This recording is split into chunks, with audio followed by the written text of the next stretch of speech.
Don't let its size fool you. The FS60B packs a serious punch. Thanks to its COB design, it gives you crisp, studio-grade lighting without the bulk that we're all used to and the harsh multi-shadows of traditional lighting panels. If you combine it with this PH99E battery grip, it becomes the perfect lightweight setup for creators on the move. Hi, I'm Bill and welcome back to the channel. I recently added this FS60B to my photography and videography gear, so let me go ahead and break it down and show you how it works and how it actually changed my setups and how I film. Inside the box you'll find the app guide and manual, the ultra compact light, a mini reflector, a slip-on silicone diffuser dome, and a power transformer. In the battery grip box you'll find the D-tap power cable, instruction manual, and the USB C-to-C cable. Getting started with the light, the first thing that you're going to want to do is put the reflector on. It actually attaches extremely easily. You don't need any tools. So just go ahead and you put it on and you turn it just a quarter turn or like an eighth of a turn clockwise to fasten it in place. It locks in, it's not going to come off. Kind of threw me for a loop when I first put it on. I couldn't get it off. You simply push in on it and then turn it counterclockwise and it comes off. So just snap it on and you're good to go. Depending on your needs, you may want to put the silicone diffuser on. And one of the things when it comes packaged, it's going to be collapsed in like this. That's not the way it should be used. It should be used like a dome-like diffuser. There's actually a detent or a ridge cast into the silicone, and that hooks onto the reflector itself and makes a really nice setup here. So now that that's all installed, let's go ahead and talk about power. The next thing you're going to want to do is choose your power source. Obviously you can use this battery grip here. It has a D-tap connection here. It comes with a D-tap cable. It also has a USB-C PD connection, and that's what this light's going to need. It needs to have 100 watts of power to run at full capacity. If you do hook it up to a, let's say this little power strip here, and it's not enough power, when you go to turn the light on, it's going to tell you right on the display that that's not enough light or enough power to run the light, so you know that right off the bat. So what we're going to do today is we're just going to hook this to the included power supply that it comes with. To turn on the light, you just hold down on the power button here, and you can see it lights up fairly rapidly. This button has two functions to it. The first one is obviously turning the power on or off, but it will also put it in sleep mode. So if you just quickly tap it, it turns it and puts it in the sleep mode.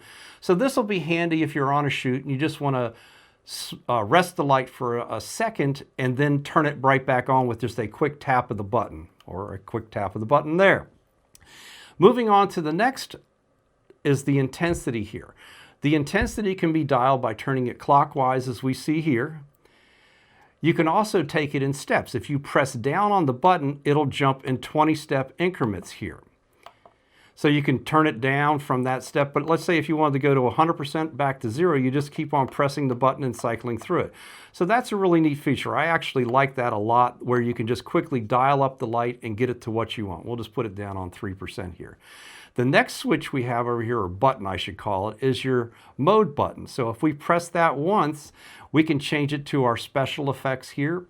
There are several different modes that are built into this light itself. It actually has 12 scenes and 11 light sources pre-programmed in the light. So you can go through those, you can press it again, and now it goes to the light scenes that you have, and you press it one more time and it goes back to, I currently have it on CCT. The other thing that's really neat about this button, the last feature that I found that it does, on the light itself, there's mounting, quarter 20 mounting threaded holes on the right, left, and bottom of the light. Well, if we're mounting the light this direction, I may want to change my display. Just hold down on the mode button, and that changes your display. So you can actually, let me change it back here. We'll hold down on the button, and when we hold on it, as you can see, we can change the display to different orientations. So I'll leave it with it vertical here. The last thing that we have here is your intensity button, or excuse me, the Kelvin button if you're in CCT. So we can change the Kelvin value of the light itself. If you're in one of the special modes, this will actually change the intensity on the mode itself, how much light you want or whatever. And if you press down on the large dial here and hold it, that'll take you into the menu where you can actually adjust your dimming curve. You can adjust your fan from auto to silent. And that's one of the things that I found about this light. There's actually a cooling fan inside here around the chip on board LED, and you can't even tell that it's running. It's amazing how quiet it is, where I know my studio lights are making way more noise than this guy actually makes. So that's a really neat thing. Now, to return out of this menu, you press the M button one more time, and now you're back. So I really like this light as far as you can do everything that you want to do on the back of the light itself. Well, in a lot of situations, myself being a solo creator and I'm out in the field, I do a lot of videos where I'm actually outside, and you might think outside you don't need any light. Well, I don't like standing in the bright sunlight, so a lot of the times I'll stand in the shade. Well, now I've got a big difference between myself and the background, so it's very hard to set your exposure correctly. So I like to put a little light on my face at least to brighten it up so my exposure's set more consistently, so my background appears as bright as my foreground. Well, if we're doing that, I can't easily walk over and change the light itself. So step in the Neewer app here. So if you have a cell phone or a tablet, you just simply install the app. In the instruction manual, there's a QR code that you can scan to download the app. Once it's installed, it's very easy to pair this up via Bluetooth. Obviously, mine's paired up now, but this is real time how it's actually going to hook up and work. So now you can see it's 100% connected here.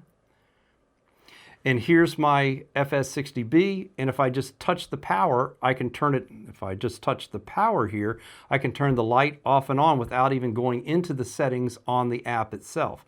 If I open the app up here, I can certainly change the brightness of the light and change the color temperature to whatever I would want. I can change my curve from linear to a standard S-curve or whatever. And over here, you can change your fan, whether you want it on auto or silent. There's also some other features that I really didn't think I would use on the app. And one of the big ones that I ended up using a lot, because I'm really not a fan of apps for controlling different lights. I like to actually do it on the light. Same as on my sliders and things like that. I like to have one that you don't need a phone to make it work. But one of the things that I found very useful on this app here, if you do the source match, it actually will open your camera up. So let's say if I'm outdoors, I'm standing in the shadows and it's a partly cloudy day. Well, it might not be 5600 Kelvin. It might be something less than that. So all I have to do is pull my phone out, hold it up, and then just match the source. And as you see, it changed the color of the light because I was aimed at my table here, which is a dark brown. So now it's more of a yellow tone. So the light actually matches the color of my table. So what we'll do is, there's actually one other thing that I really thought was really nice about this app. The first time I hooked it up, it prompted me to update the firmware. Up here on the gear on the upper right, it prompted me to download the software and install it. It installed seamlessly. Not really sure what it changed, but it's nice to know that the light is updatable through Neewer. They're doing a great job on that. I recently used the FS60B as my sole light source for some social media for a new line of FPV batteries. Let me go ahead and show you how it all turned out. Drop me a comment and let me know how you think it turned out just using this little light as the light source.